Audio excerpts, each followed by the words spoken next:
사도신경하심으로 신앙 고백하겠습니다. 전능하사 천지를 만드신 하나님 아버지를 내가 믿사오며 그 외아들 우리 주 예수 그리스도를 믿사오니 이는 성령으로 잉태하사 동정녀 마리아에게 나시고 본디오 빌라도에게 고난을 받으사 십자가에 못 박혀 죽으시고 장사한 지 사흘 만에 죽은 자 가운데서 다시 살아나시며 하늘에 오르사 전능하신 하나님 우편에 앉아 계시다가 저리로서 산자와 죽은 자를 심판하러 오시리라. 성령을 믿사오며 거룩한 공예와 성도가 서로 교통하는 것과 죄를 사하여 주시는 것과 몸이 다시 사는 것과 영원히 사는 것을 믿사옵나이다. 아멘. 찬송가 200장 달고 오묘한 그 말씀 찬송합니다. 200장입니다.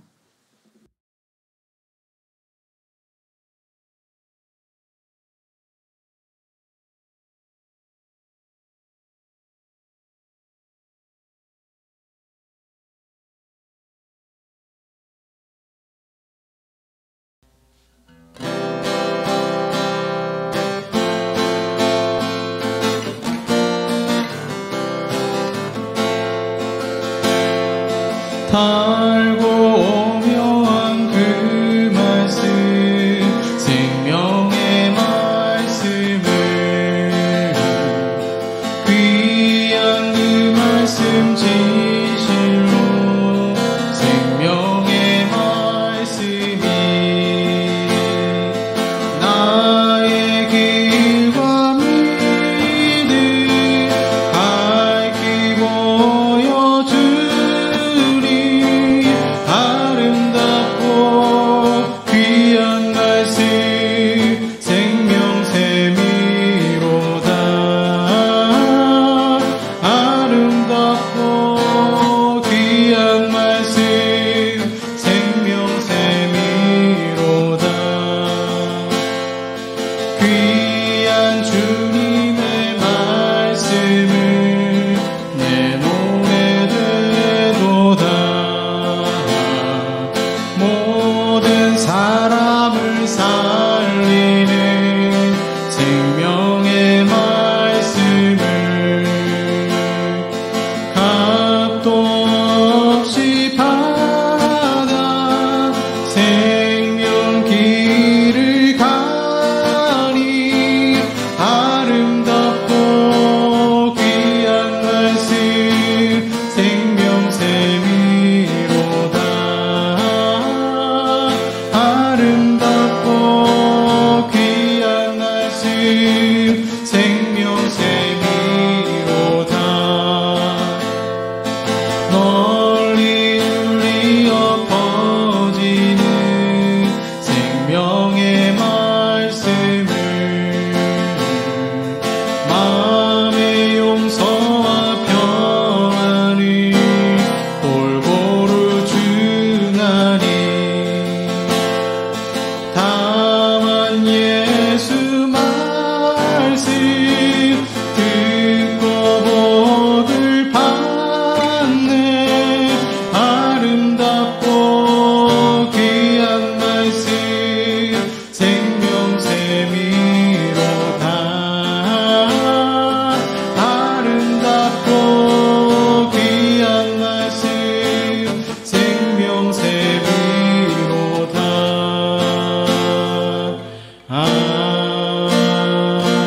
아멘. 기도하겠습니다.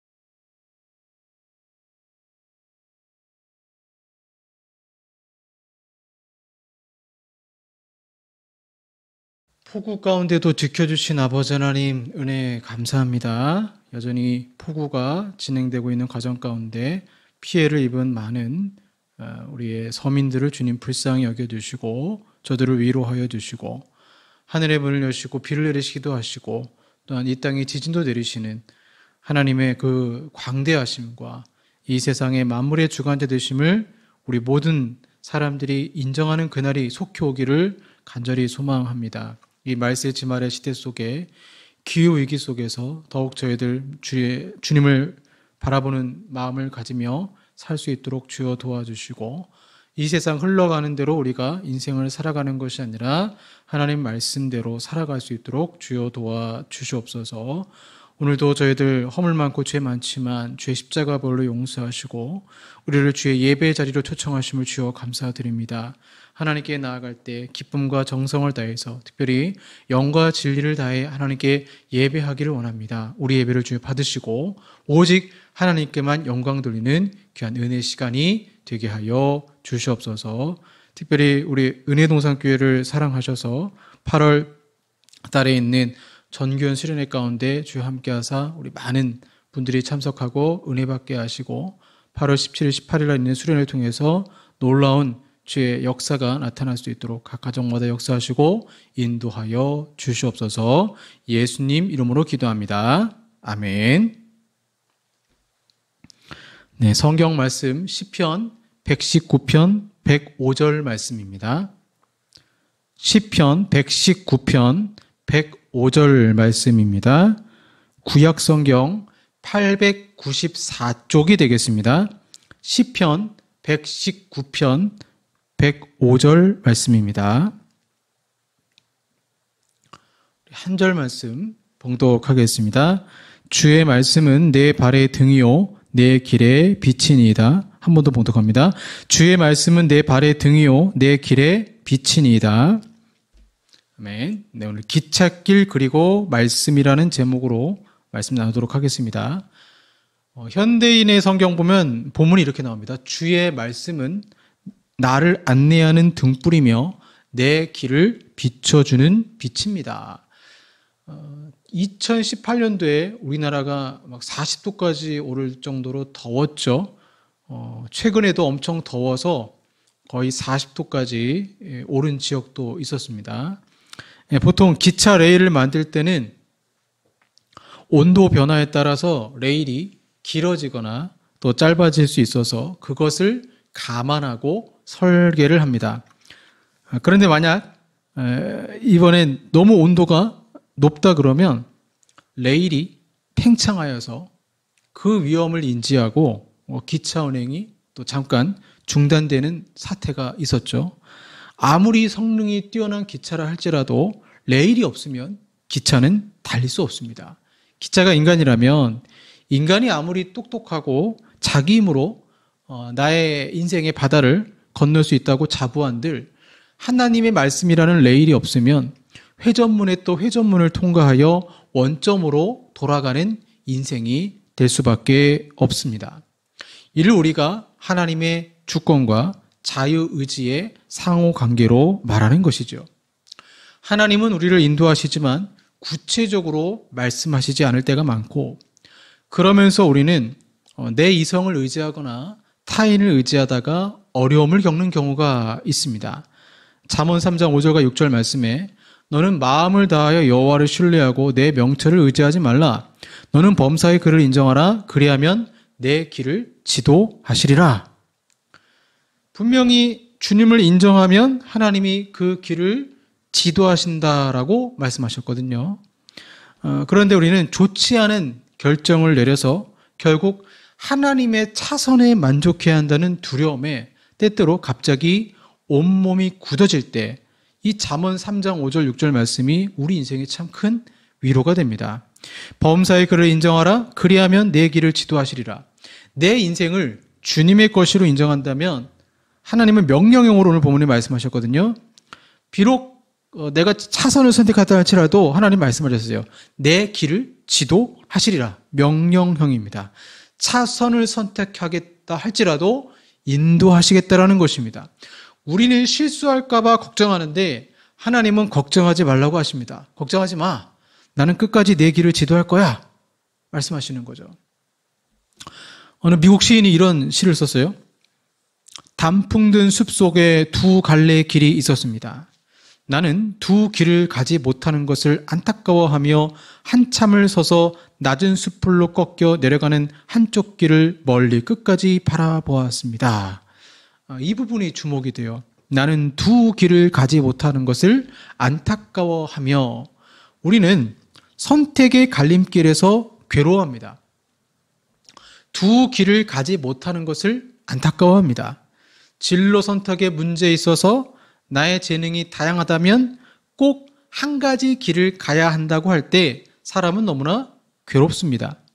내가 아무리 좋아한다 해도 그 직업이 앞으로 없어질 직업이라면 선택하고 요즘은 후회할 수 있죠. 요즘에 이제 법 쪽에 변호사들이 걱정한다고 하잖아요. AI가 법률 전문가가 되어서 이제 직업을 잃을 위기가 왔다라는 거죠. 최근에 미술 대회가 있었는데 누가 우승했냐? 컴퓨터 프로그램 전문가가 AI의 그 기술을 이용해서 명령을 내려가지고 그림을 그렸어요. 본인이 그린 게 아니에요. AI가 그렸어요. 근데 결국 AI가 우승을 하기도 했죠. 그래서 참 선택이라는 게 더 어려운 시대가 되었습니다. 이러한 선택은 우리 각자 인생 가운데 상당한 스트레스를 따르게 하죠. 인간의 괴로움은 뭐냐? 선택입니다. 선택. 난 무엇을 선택할 것인가? 직장 생활을 하다 보면 높은 인지에 앉을수록 선택할 일이 많아서 더 많은 스트레스를 받는다는 것을 알 수 있습니다. 왜냐하면 선택에는 반드시 책임이 뒤따르기 때문이죠. 만약 여러분이 회사 사장이라고 생각해 보세요. 부서에서 아이디어 회의를 거쳐 제품을 하나 만들려고 합니다. 분명 좋은 아이템이긴 한데 과연 이것이 시장성이 있는지 최종 결정을 사장이 사인을 해야 합니다. 그래야 예산이 지출되겠죠. 만약 실패하면 나뿐만 아니라 회사도 위태로워지고 가정도 위태로워질 수 있습니다. 그래서 리더는 괴롭죠. 작게는 가정에서 가장의 괴로움을 또한 들 수 있죠. 가정에서 아주 큰 어떤 결정을 해야 될 때가 있잖아요. 저는 지금까지 한 3번인가 이제 결혼하고 나서 3번 정도 이사를 했지만 그 이사를 할 때에도 이제 아내가 일을 하고 있으니까 직장과의 거리, 제가 또 교회 사역을 할 때 그 사역한 것과의 거리 다 따져보고 선택하잖아요. 그래서 네이버라든가 네이버 부동산 막 뒤져가면서 이 집이 좋겠다 하고 이제 막상 이제 가서 보면은 실망하기도 하고, 제가 공릉동 집을 구할 때는 바로 교회 앞이었는데 네이버 부동산에 안 나와요. 그냥 그 부동산 사장님이 추천해 주셔가지고 이런 집이 있다고 해서 가보니까 넓고 괜찮더라고요. 물론 좀 낡긴 했지만. 그래서 이제 그곳에서 살았던 적도 있는데, 가장은 다 책임을 져야 되잖아요. 이런 어떤 결정들을 내려야 될 때가 있죠.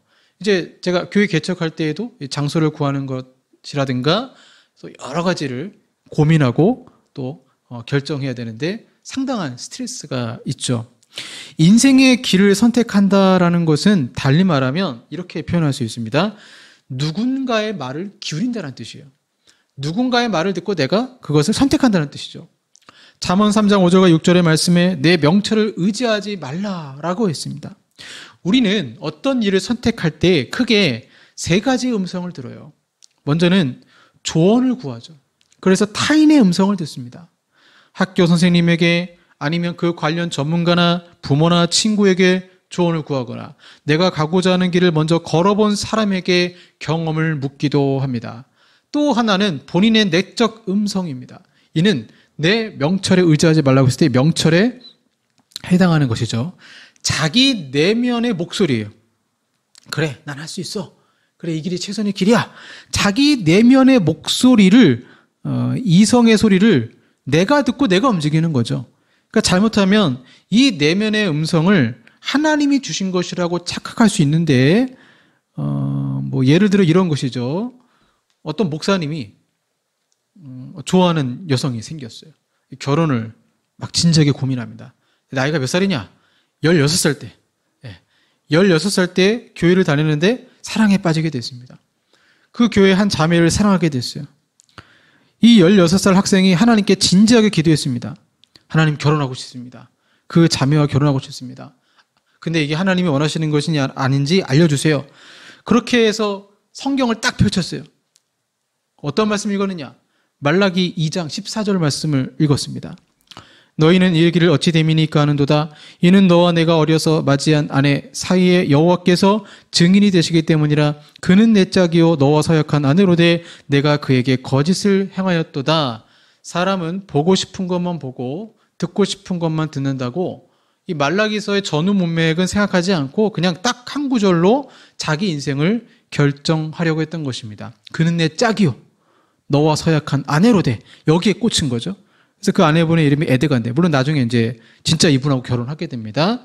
근데 사실 이것이 하나님의 음성일까요? 그렇진 않죠. 자기 욕망을 하나님의 말씀을 이용해서 표현한 것 뿐입니다. 그래서 사람은 선택할 때 어떤 진공 상태 선택하는 게 아니고 분명 어떤 음성이 있어요. 자신의 내적 음성이든 타인의 음성이든 하나님의 음성이든 그 음성을 듣고 이제 선택을 하는 거죠. 결국 인생의 길을 선택할 때 기차가 레윌 일을 달려야 하는 듯이 우리는 아무런 기준도 없이 선택하면 기차가 레일이 망가져서 탈선하듯이 인생도 탈선하게 돼요. 기찻길 곧 말씀 위에 인생이 달려가야 됩니다. 그러기 위해서는 우리가 어떤 선택을 하고 결정을 할 때 기준이 있어야 된다는 거예요. 오늘 본문 말씀에 기준의 말씀을 하시는 거죠. 주의 말씀은 내 발의 등이요 내 길의 빛이니이다. 아주 중요한 말씀을 우리에게 주고 있습니다. 깜깜한 제가 지하철 터널에서 일을 한 적이 있습니다.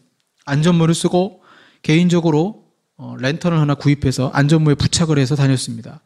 야간에 이 지하철 터널 상당히 위험합니다. 잘 다칠 수밖에 없어요. 막 철근이 튀어나오는 데도 있고요. 바닥에 뾰족한 게 막 튀어나오는 경우도 있고, 그래서 그 지하철 일할 때 랜턴이 필수품입니다. 마찬가지로 말씀의 빛을 비추어야, 내 발 밑에 말씀의 빛을 비추어야 우리는 인생의 바른 길을 선택할 수 있죠. 내 명철이 아니라 하나님의 말씀이 우리 인생의 기준이 되어야 된다는 것입니다. 그러면 두 가지, 원래는 한 가지가 더 있는데 그건 뭐 제가 나중에 기회 있을 때 말씀드리고, 성경은 명확히 우리에게 알려주시는 그 기준이 있어요. 두 가지가 뭐냐? 첫째는 금령, 둘째는 명령입니다. 다시요. 첫째는 금령, 둘째는 명령입니다. 하나님은 사람에게 자유의지를 주셨습니다. 이 자유는 선택의 자유입니다. 아담과 하와는 선악과를 먹을 수도 있었고 안 먹을 수도 있는 자유가 있었습니다. 사실 이 선택의 문제는 사람들은 답을 알고 있습니다. 하나님이 알려주셨어요. 아담과 하와도 답을 알고 있었고 이 선택에 있어서 헷갈릴 이유도 없어요. 본문 시편 119편 105절에서 내 발의 등이요 내 길의 빛이라고 한 것은 1차적으로는 어떤 상황이냐면 죄와 관련된 문제입니다. 죄와 관련돼서 주의 말씀이 내 빛이기 때문에 앞에 죄가 있네? 하면 선택하지 않는다라는 거예요. 이 시편을 쓴 다윗은 우리아의 아내 밧세바와 간음한 적이 있습니다. 그는 그것이 안 된다는 것을 알면서도 그 길을 향해 달려갔습니다. 그때 그는 하나님의 음성이 아니라 자신의 내적 음성을 따라갔던 것입니다. 여러분, 캄캄한 밤에 시냇물을 건넌다라고 생각해 보세요. 아니, 더 확실하게 아주 깊은 물을 건넌다고 상상해 보십시오. 그 중간중간마다 징검다리가 있습니다. 본문에 내 발의 등이라고 할 때 이 등이 어떤 것이냐? 다윗이 살고 있던 시대 때는 오늘날처럼 그렇게 밝은 등불이 아니죠. 아주 확실하게 비치는 강력한 빛이 아니에요. 그냥 한 치 앞만 볼 수 있는, 그래서 내 앞에 징검다리 하나만 확실하게 알 수 있는 등불이라는 것입니다. 그리고 만약 이 등불을 사용하지 않으면 징검다리를 밟지 못하고 미끄러져 넘어지게 되는 것입니다. 우리는 이 등불을 사용해서 징검다리를 건널지 말지 아니면 다른 데를 건널지 선택해야 됩니다. 주로 죄와 관련된 선택의 문제에 있어서 하나님은 우리의 마음에 등불을 밝히십니다. 그리고 내 마음에 우상이 있음을 알려주세요. 다윗의 마음에는 쾌락과 욕심이 있었던 것이죠. 하나님은 빛을 통하여 바른 길을 인도하시려고 했습니다. 그러나 결국 선택은 다윗이 하는 거죠. 결국 다윗은 넘어졌죠. 성경을 올바로 해석하면 우리가 하나님을 기쁘시게 하려면 알아야 하는 것이 남김없이 드러나요. 그런데 여기에 문제가 있습니다. 성경의 기원과 성격을 정확하게 이해하고 경건하고 겸손하게 성경에 다가가더라도 결국에는 하나님의 뜻이 아니라 자기 뜻을 따를 정도로 성경을 심각하게 오용하는 일이 인간에게 가능하다는 것입니다. 특히 인간은 자기 죄를 합리화할 때도 성경을 이용하는 경우도 있다는 거죠. 존 뉴턴이 이런 충고를 했습니다. 대개 하나님은 기도에 대한 응답으로 자기 백성에게 성령님의 빛을 비추어서 인도하고 지도하시며 성령님 덕분에 백성은 성경을 이해하고 사랑할 수 있다. 하나님 말씀은 복권처럼 사용되지 않는다. 또 제자리에서 떨어져 나왔기에 결정적인 의미가 전혀 담기지 않은 조각나고 단편적인 내용을 우리에게 가르치게 되어 있지도 않다. 그렇지만 하나님 말씀은 판단과 애정을 조절하기에는 딱 맞는 원리와 올바른 이해를 우리에게 제공하며 그렇게 함으로써 우리 행동에 영향을 미치고 방향을 제시할 수 있다. 성경은 휴대용 인생 상담사도 우리 삶의 모든 세세한 부분을 보여주는 세밀한 청사진도 반드시 당첨되는 경품 뽑기도 아니다. 성경에서 하나님의 뜻을 발견하고 싶다면 하나님이 우리에게 말씀하실 시간을 드려야 되겠죠.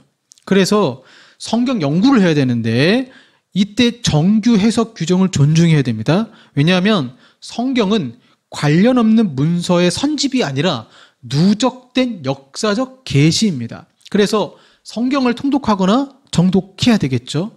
그러면 성경을 깊이 읽다 보면 죄가 무엇인지 우상이 무엇인지 알게 됩니다. 우리가 어떤 선택을 할 때 기차가 탈선한다는 것은 죄를 지은 것과 비슷하거든요. 인생의 올바른 선택의 가장 기본된 것은 금령이에요. 죄와 관련된 것에 대한 하나님의 말씀을 알고 지키는 것이죠. 여호수아 1장 8절에 이 율법책을 내 입에서 떠나지 말게 하며 주의하러 그것을 묵상하여 그 안에 기록된 대로 다 지켜 행하라. 그리하면 내 길이 평탄하게 될 것이며 내가 형통하리라. 묵상하라고 했습니다. 묵상은 마음을 비운다는 뜻이 아니에요. 묵상은 우리 마음에 성경 말씀으로 채운다는 뜻이에요. 읽은 내용을 뜻을 생각하고 기도할 때 그 말씀을 거듭거듭 곰곰이 생각한다라는 뜻입니다. 금령이라는 것은 우리가 무엇을 하면 안 된다라는 하나님의 부정명령입니다. 십계명 대부분이 이러한 형태잖아요. 우상 숭배하지 말라, 신성모독하지 말라, 살인하지 말라, 간음하지 말라, 도둑질하지 말라, 탐심, 이러한 일들을 금하고 있어요. 신약에 없느냐? 신약에도 있습니다. 에베소서 4장 25절 28절에 그런즉 거짓을 버리고 각각 그 이웃과 더불어 참된 것을 말하라. 이는 우리가 서로 지체가 됨이라. 분을 내어도 죄를 짓지 말며 해가 지도록 분을 품지 말고 마귀에게 틈을 주지 말라. 도둑질하는 자는 다시 도둑질하지 말고 돌이켜 가난한 자에게 구제할 수 있도록 자기 손으로 수고하여 선한 일을 하라. 결정을 내릴 때 나는 삶과 모든 시간과 상황에서 이런 금령을 위반하지 않도록 해야 한다라는 거예요. 선택의 순간에 금령이 떠오를 때가 있어요. 선택의 순간에 금령이 떠오르면 내가 이 길을 가면 안 되겠구나. 성령님이 생각나게 하실 때가 있습니다. 그런 생각이 드는 거예요. 이는 자기 내면의 목소리가 아니라 성경이 체득화되어서 나오는 걸러진 생각입니다. 그러한 걸러진 생각이니 욕심과 욕망에 따른 길이 아니라 하나님이 원하시는 길을 가게 되는 것이죠. 성경에는 도덕적으로 불변의 절대 원칙이 담겨 있습니다. 하나님이 그 원칙들을 계시하셨으니 우리는 그 말씀에 순종해야 되겠죠. 성경은 세상을 향하신 하나님의 목적을 계시해 주어서 우리가 현명한 결정을 내리도록 도와주는 것이죠. 그런데 우리가 그 하나님의 인도하심에 있어서 가장 큰 난제가 뭐냐? 에고, 자아입니다. 자아. 죄가 뭐냐? 죄는 자아 쪽으로 휘어지는 거예요. 어떤 결정을 할 때 내 중심으로 생각하는 거예요. 중요한 결정에 내 욕구와 내 욕망에 따라 결정하는 거예요. 그래서 자신의 야망에 따라 결정하는 거예요. 세상이 나를 중심으로 돌아간다고 생각하고 교회도 내 중심으로 돌아간다고 생각하고 모든 것이 내 중심으로 돌아가야 된다고 생각하는 이 자아가 하나님의 뜻을 방어하는 하나님의 뜻을 방해하는 정말 최대의 적이죠. 근데 이 자아를 다시 자아 쪽이 아니라 하나님 쪽으로 가게 하는 게 뭐냐? 하나님의 말씀을 체득화하는 것. 그리고 이것이 내 마음속에 금령이 있고 그 금령을 성령께서 떠오르게 하셔서 이런 잘못된 선택을 하지 않도록 우리의 길을 인도하시는 것입니다. 자, 그럼 금령을 봤으니 긍정적인 명령도 한번 살펴보겠습니다. 성경에 굉장히 많아요. 그런즉 너희는 먼저 그의 나라와 그의 의를 구하라. 그리하면 이 모든 것을 너희에게 더하시리라. 금령은 하면 안 되는 거고 명령은 반드시 해야 되는 거죠. 새 계명을 너희에게 주노니 서로 사랑하라. 내가 너희를 사랑한 것 같이 너희도 서로 사랑하라. 요한복음 13장 34절 말씀이죠. 전도에 관한 말씀도 있죠. 선교에 관한. 너희는 가서 모든 민족을 제자로 삼아 아버지와 아들과 성령의 이름으로 세례를 베풀고 내가 너희에게 분부한 모든 것을 가르쳐 지키게 하라. 그 다음 우리 일상에 대한 명령도 있죠. 항상 기뻐하라. 쉬지 말고 기도하라. 범사에 감사하라. 이것이 그리스도 예수 안에서 너희를 향하신 하나님의 뜻이니라. 골로새서 1장 10절에는 범사에 기쁘시게 하고 모든 선한 일에 열매를 맺게 하라. 에베소 5장 18절 19절에 오직 성령의 충만함을 받으라. 시와 찬송과 신령한 노래들로 서로 화답하라. 제러드 시처라는 분이 이런 얘기했습니다. 그러면 도대체 하나님 뜻이 무엇인가? 하나님이 우리에게 품으신 특별하고 은밀한 계획이자 우리가 며칠이나 몇 주 아니면 심지어 몇 년을 들여서 발견하기를 바라시는 것이 하나님 뜻인가? 우리 그렇게 하잖아요. 몇 년 동안 하나님 내 인생에 대한 하나님 뜻이 무엇입니까? 절대 그렇지 않다. 오히려 하나님의 뜻은 일상에서 술에 취하지 않는 생활, 성령님의 능력 안에 살아가는 것, 하나님의 선하심을 찬양하고 감사하는 것으로 구성된다. 이렇게 설명하고 있습니다. 그래서 저는 명령을 성품과 연관을 줬다고 생각해요. 주 말씀 내 발에 등이요 내 길에 빛이다라고 했을 때 그 말씀이 내 안에 체득화되면 금령도 있지만 우리 안에 성품도 맺게 하세요. 5가지 성품을 맺게 하면 그 5가지 성품이 어떤 인생의 선택의 길에서 기준이 되는 것입니다. 차근차근 살펴보시면 제가 말씀만 말씀드리면 첫 번째 성품이 사랑이에요. 에베소 5장 1절과 2절에 그러므로 사랑을 받은 자녀같이 너희는 하나님을 본받는 자가 되고 그리스도께서 너희를 사랑하신 것 같이 너희도 사랑 가운데서 행하라. 그는 우리를 위하여 자신을 버리사 향기로운 제물과 희생 제물로 하나님께 드리셨느니라. 선택의 순간이 이것이 사랑이냐 아니냐. 용서 골로새서 3장 13절 누가 누구에게 불만이 있거든 서로 용납하여 피차 용서하되 주께서 너희를 용서하신 것 같이 너희도 그리하고 인내 히브리서 12장 2절 3절 말씀 믿음의 주요 온전케 하신 이인 예수를 바라보자. 그는 그 앞에 있는 기쁨을 위하여 십자가를 참으사 부끄러움을 개치 아니하시더니 쭉 나오잖아요. 관대함 고린도후서 8장 7절 9절 구제와 관련된 거죠. 오직 너희는 믿음과 말과 지식과 모든 간절함과 우리를 사랑하는 이 모든 일에 풍성한 것 같이 이 은혜도 풍성하게 할지니라. 너희를 위하여 가난하게 되시면 그의 가난함으로 말미암아 너희를 부유하게 하려 하심이라. 긍휼함을 가지라는 거예요. 마지막 5번째가 겸손이죠. 빌립보서 2장 5절 7절 말씀을 보시면 너희 안에 이 마음을 품으라. 곧 그리스도 예수의 마음이니 그는 근본 하나님의 본체시나 하나님과 동등됨을 취할 것으로 여기지 아니하시고 오히려 자기를 비워 종의 형체를 가셨다고 말씀하시잖아요. 5가지가 말씀을 통해서 내 안에 사랑, 용서, 인내, 관대함, 겸손 이 성품을 제가 말씀드리는 이유는 뭐냐면 구체적으로 우리는 어떤 직업이 사명이라고 생각을 해요. 그렇지 않습니다. 하나님이 원하시는 것은 요셉이 총리가 되는 게 아니에요. 그가 총리가 된 이후에 변화된 성품과 그가 실천해야 될 하나님의 말씀입니다. 그렇기 때문에 이 5가지 성품을 내 안에 체득화하고 어떤 인생의 결정을 할 때 이러한 성품에서 비롯된 결정을 한다면 이 결정은 하나님을 기쁘시게 하는 결정을 할 수 있다라는 것입니다.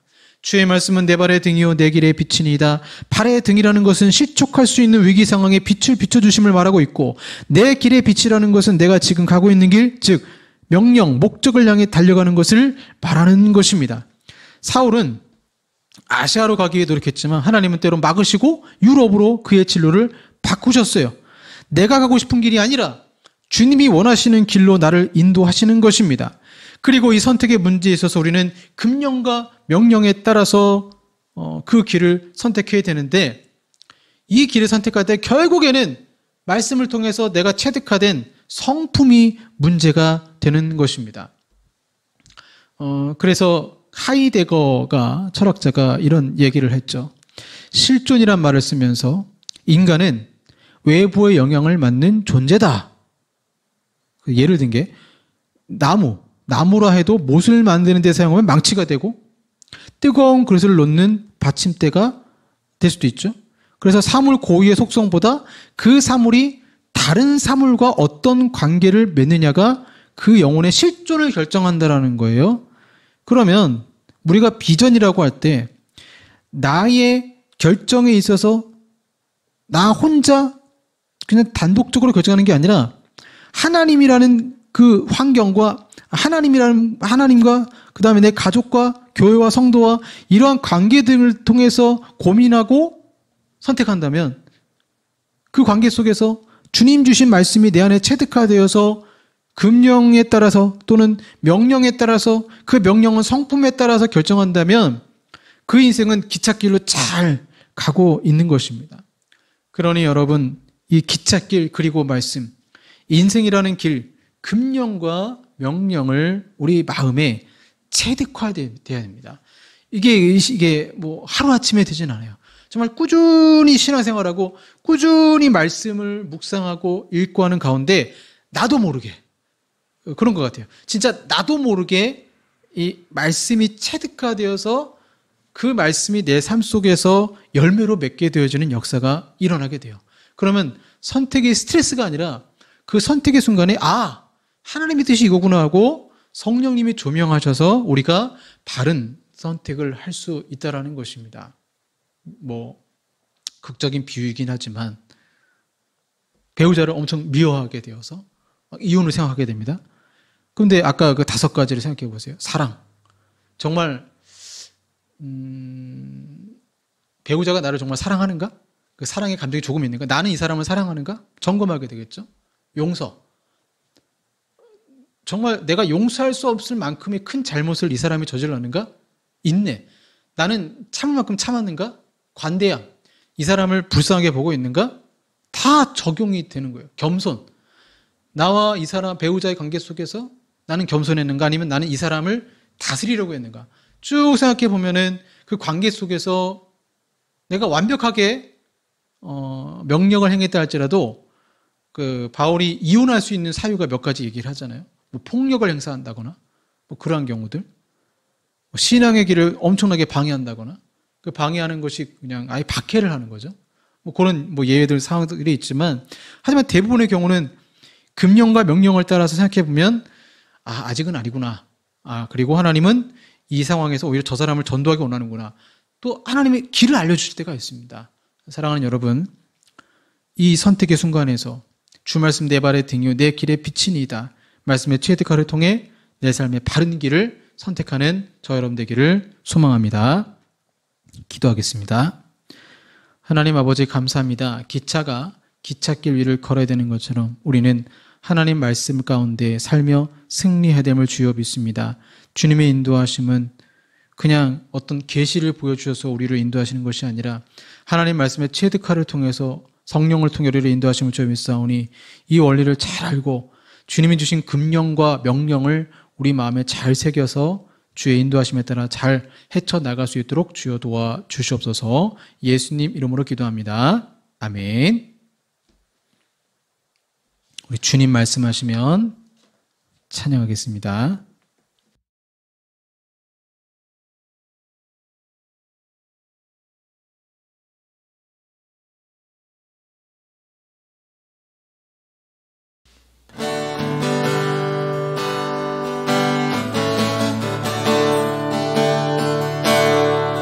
주님 말씀하시면 내가 나아가리다.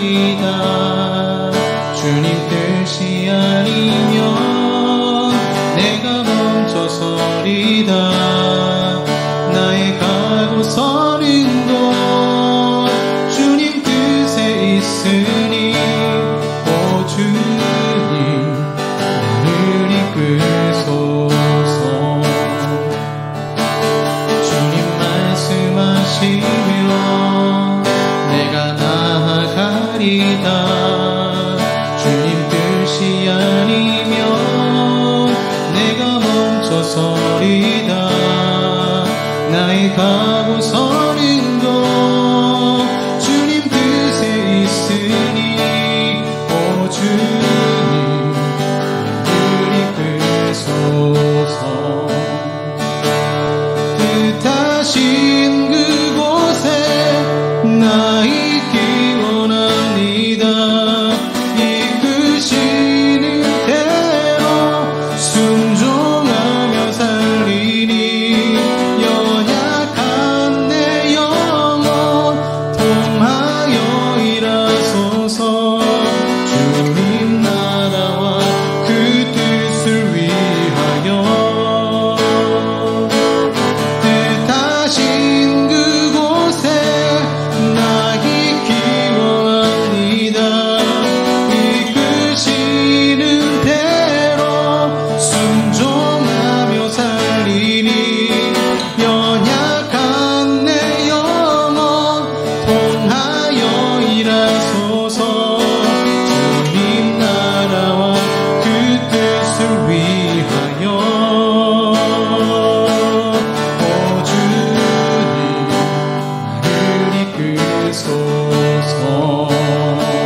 기도하겠습니다.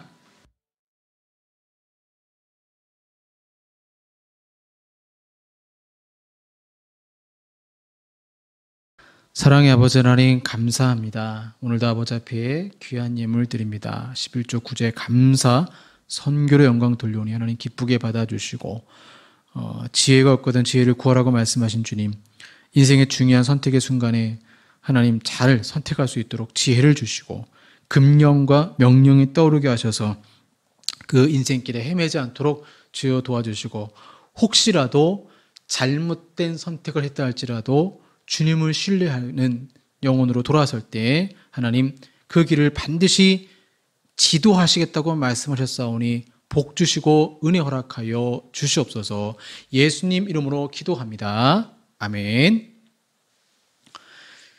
지금은 우리 구주 예수 그리스도의 은혜와 성부 하나님의 사랑하심과 성령 하나님의 교제교통 역사하심이, 주의 말씀은 내 발의 등이요 내 길의 빛이니이다, 이 말씀을 믿고 따라가기 원하는 우리 사랑하는 성도들과 한국 교회 위에 영원토록 함께 있을지어다.